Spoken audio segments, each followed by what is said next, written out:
Hello everyone, কেমন আছো তোমরা সবাই? আশা করি ভালো আছো। আজকে ডিমের ঝোলের রেসিপি তোমাদের সঙ্গে শেয়ার করলাম। জানি অনেকে অনেক রকমভাবে বানায়, আমি যেরকমভাবে বানাই সেরকমভাবে তোমাদেরকে দেখালাম।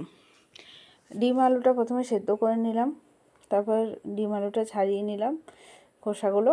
তারপর ডিম আলুটা একটু কড়াইয়ে তেল বসিয়ে একটু গরম করে ডিম আর আলুটা একটু হালকা করে ভেজে নিলাম। তারপর ওই কড়াই তেল আর একটু দিয়ে পাঁচফোড়ন আর তেজপাতা দিয়ে রসুন কুচিটা দিয়ে দিলাম। রসুন কুচিটা হালকা লাল হয়ে গেলে পেঁয়াজগুলো দিয়ে দিলাম। পেঁয়াজটা ভাজবার সময় একটু চিনি দিয়েছিলাম, তাহলে পেঁয়াজটা এরকম কালার আসবে না, তাই পেঁয়াজটা একটু চিনি দিয়ে দেবে তোমরা, তাহলে একটু কালারটা বেশ ভালো আসে। তারপরে একটু পেঁয়াজটা ভাজা ভাজা হয়ে গেলেই একটু দিয়ে দিলাম টমেটো বাটা। আমি মিক্সিতে পিষে নিয়েছিলাম টমেটোটা, তোমরা এরকম টমেটোও দিতে পারো। তারপরে কাশ্মীরি মির্চ একটু দিয়ে দিলাম। কাশ্মীরি মির্চটা দিলে একটু বেশ কালারটা ভালো আসে, বেশি দেওয়ার দরকার নেই, অল্প দিলেই হবে। আর যে যেরকম পছন্দ করো, যদি কেউ একটু বেশি ভালো কালার পছন্দ করো তাহলে সে একটু বেশি দেবে, কিন্তু আমি কমই দিই। তারপর একটু মিট মশলা দিয়ে দিলাম।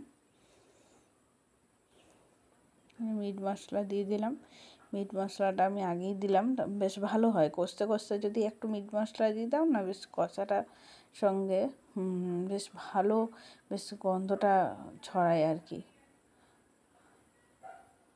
তারপরে ডিম আলুটা দিয়ে দিলাম। ডিম আলুটা অনেকে না ডিমটা পরে দেয়, কিন্তু আমি ডিমটা একবারেই দিয়ে দিই, কারণ এখনই দিয়ে দিলে বেশ ভালো হয়। তোমরা একবার করে দেখবে, আমি যেমন প্রসেসে করছি সেরকম একবার করে দেখবে। ডিম আলুটা দিয়ে একটু জাস্ট নাড়াচাড়া করে জল দিয়ে দিলাম। তারপরে নুনটা দিয়ে দিলাম একটু, তোমরা দেখে দেবে। যদি নুনটা আগে দিয়ে থাকো তাহলে নুনটা এখন একটু কম দেবে বা দেবেই না, যাই হোক একটু টেস্ট করে তারপর সেরকম অনুসারে নুনটা দেবে। আমি নুন দিয়ে দিলাম, কারণ আমি প্রথমে সেই একটু মতো নুনটা একটু মতো হালকা স্লাইড দিয়েছিলাম, তো সেই জন্য আমি নুনটা এখন বেশি করেই দিলাম।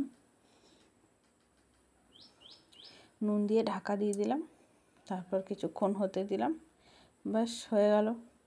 অনেকে তারপর নামাবার সময় একটু গরম মশলা দিয়ে নামাতে পারো, একটু মিট মশলা দিয়েও একটু নামাতে পারো, আরেকবার মিট মশলা একটু দিয়ে। যাই হোক, আমি আর কিছু দিইনি। তারপর চলো খেতে দিয়ে দিলাম। কেমন হলো বলবে সবাই।